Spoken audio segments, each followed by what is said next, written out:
Hey everyone, let's talk about why Bitcoin's price tends to move sideways for periods of times, sometimes weeks, sometimes months.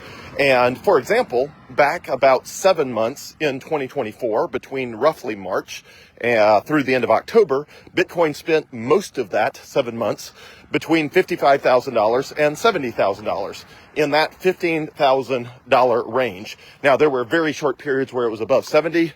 There were very short periods where it was below 55, but it spent the vast majority of those 7 months in that range between $55,000 and $70,000.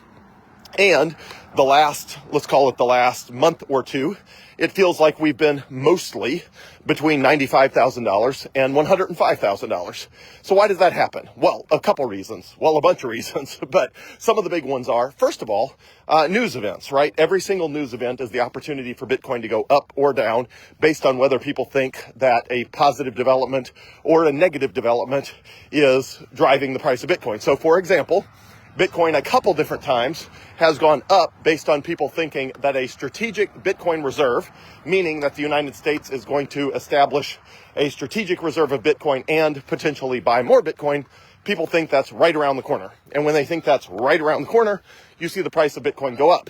But then you see a press conference where they announce that they are deep in the process of researching it, and you'll see the price of Bitcoin go down, because everybody was hoping that they were going to announce they were establishing a strategic Bitcoin reserve rather than announcing that they were well on their way to studying the strategic Bitcoin reserve. So news items push the price up and down on a daily basis. And in the periods of time where it seems like every good news headline is offset with some other news headline that creates uncertainty, you get these periods of time where the upward motion of the price is offset by a downward motion of the price.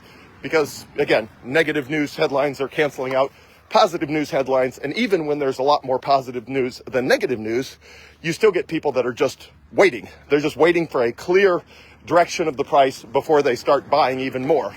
And again, the best time to buy any asset is when it's not moving up. It's when everyone's bored or everyone's scared, because it means the asset's on sale. But that's not natural human behavior. Human behavior is they want to buy things when it's going up. And so when something's not going up, they tend to hold and want to wait, which again, makes no financial sense, but humans, often just do not act rationally when it comes to buying any type of financial instrument, whether that's stocks or bonds or real estate or anything else. Okay, so you have positive and negative news events. The other thing you have is the fact that Bitcoin or any asset has to adjust to being at a higher price because there are people that want to get on or off the train at that price, and it takes them some time to do that. So think about it like this. You've got a train where, everybody got on at a different price. Some people at $1, $10, $100, $1,000, $10,000, $70,000. Everybody, there's hundreds of millions of people on this train, and they have not given a lot of thought to when they're going to get off this train. So almost nobody who owns Bitcoin is thinking that they know exactly at the point at time at which they're going to do A, B, or C. So as the price of any asset goes up, people start thinking, is this the price I want to get off? Is Bitcoin at $82,000? Or, let's say the 7 months last year, they're like, okay, at $65,000, do I want to, put in a retrofit or whatever, an expansion, what do you call it on your house? Whatever it's called, build an addition, I guess. At $70,000 Bitcoin, do I want to put an addition on my house? Do I want to buy a Tesla? Do I want to go back to get an expensive degree? Like, all of those things are things people are thinking about, but they don't know in advance how they plan to act, and they don't know what they plan to do. And so as the price goes up and down, people are making decisions about, hey, do I want to get off this train with this amount of assets at $65,000? What about $70,000? What about $50,000? What about $55,000? And you just get a lot of people getting on and off anytime there's a big price change. So for example, when the price ran from, let's call it $65,000 at the end of October to $100,000, a month later, that resulted in a significant shakeup in the marketplace as everybody tried to figure out, okay, what do we do with $100,000 Bitcoin? Or let's say Bitcoin between $95,000 and $105,000. So there's a whole bunch of people that have been holding Bitcoin for a whole long time that are now feeling wealthy. And they're trying to think, okay, do I want to build an addition on my house, buy a car, go on a family vacation? At the same time, you have a bunch of people on Wall Street, for example, that are now getting very serious about Bitcoin because it's a much bigger asset class than it used to be. Well, it just takes time for the people on Wall Street to get their finances in order and decide what they're going to buy. It takes time for people who have held Bitcoin for a long time to decide what they, how much of their stack of Bitcoin they want to liquidate at any given price. And it just takes time for that to adjust. So last year, it took about 7 months for everybody to decide, do I want to get off at this station on the train? So I've used the analogy before of a train where everybody's, the train keeps stopping at different, sort of different checkpoints. And it's like, we're at mile marker 55, and then we go to mile marker 70, and then the train backs up to mile marker 60, and then forward to mile marker 65, and then back to mile marker 55. And if you're there for 7 months, while Bitcoin bounces between $55,000 a coin and $70,000 a coin, you're probably thinking, okay, people, make up your mind. Like, do you want to get on or off this train between mile marker 55 and mile marker 70? You got 15 miles. Like, make up your mind, because that's effectively what it is. It's like, if every $1,000 of the Bitcoin price is like a mile marker and everybody's got to decide when they're getting on or off the train, then that's exactly what you have. You have people constantly making decisions about, I want to get on or off. And again, it's probably quite frustrating to people like you and me who are thinking, how hard can this be? Do you want to buy or sell Bitcoin between $55,000 or $70,000? Whichever one you want to do, please get it over with so we can keep going on our journey. And the answer is we don't get to dictate what other people do with their time or their money. And so we spent 7 months waiting for everybody who could possibly want to get off the train, below 70 or on the train above 55. Like, everybody who could possibly want to get on or off, we had to give them time for 7 solid months in 2024 to get on or off the train before we could keep going. So it feels like for the last month or so, we've been kind of in that range where we spent quite a bit of time between $95,000 and $105,000. And every time Bitcoin goes above $100,000, there's someone somewhere saying, you know what? We've been bouncing around in this range for a while now. I'm going to go ahead and pull the trigger and get a little bit of liquidity in US dollars on this Bitcoin that they've held for a long time.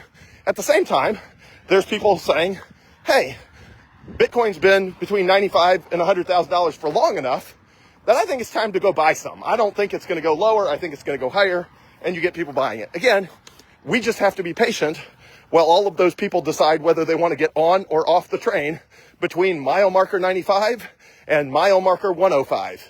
And again, if you're like me, you wish they would just hurry up and make decisions so they could stop wasting the rest of our time and we could just go whichever direction Bitcoin's going to go long term, which I think is up.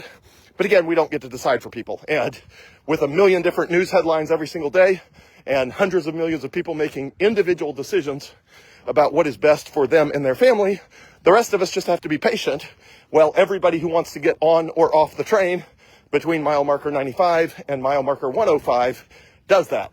And as soon as everybody's on or off the train, eventually what you get is you run out of sellers.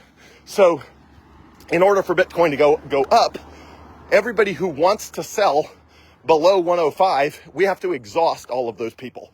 So every time that Bitcoin tries to go up, we have to exhaust all of the people who want to get rid of Bitcoin because they want to do something nice for themselves or their families. We got to exhaust all of that supply. And that's what happens, and that's what happened in October. Eventually, the people who wanted to sell Bitcoin below $70,000, we ran out of those people. And there were still people that wanted to buy Bitcoin. And when you finally run out of the people that want to sell at any given price level, then what you have is people that want to buy at that price level with nobody to sell to them. And as a result, the price has to rise because the people who want to buy at that price level or anything close to it have to bid up the price in order to buy the Bitcoin, because otherwise the people who are selling it just will not part with it. So that's the way supply and demand works. And again, that's the way supply and demand works for every asset, not unique just to Bitcoin. So what do we do in times like this when the price of Bitcoin seems stuck a bit between 95,000 and 105,000? The answer is you acquire as much Bitcoin as you possibly can, because in my opinion, Bitcoin is still on sale. It's a great investment for the long term. And the marketplace is willing to give you Bitcoin right now at a price of about $96,000 per coin. So in the long term, I think it's going to be a fantastic opportunity to buy Bitcoin at that price. Additionally, Just like I said back in the 7 months of last year, that the day would come when everybody wished they had bought as much Bitcoin as they possibly could between $55,000 and $70,000. And here we are. The price is 50% higher. And everybody who bought Bitcoin between $55,000 and $70,000 is somewhere in the ballpark, depending on which price you bought at, something like 50% up on their investment. Well, 50% is pretty fantastic.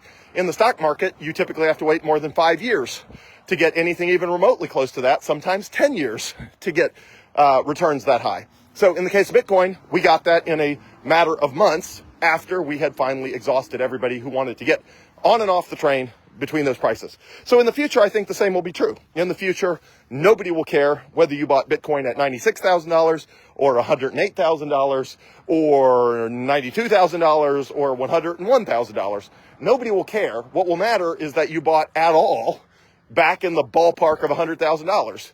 Because when the price is $150,000 or $200,000 or $250,000, nobody will care at what price in this ballpark you paid for it.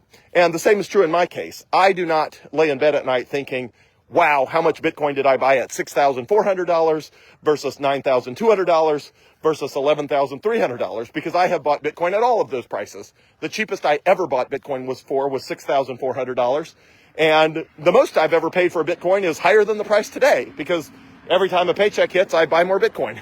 So, but again, I don't spend any time thinking, oh no, if only I had bought at $7,000 instead of $10,000. Well, there's a 30% price difference between, $10,000 down to $70,000 is a 30% difference. I don't spend any time worrying about what if. I just wish I had bought way more Bitcoin back then. Even way more Bitcoin at 12,000 or 15,000 or 20,000.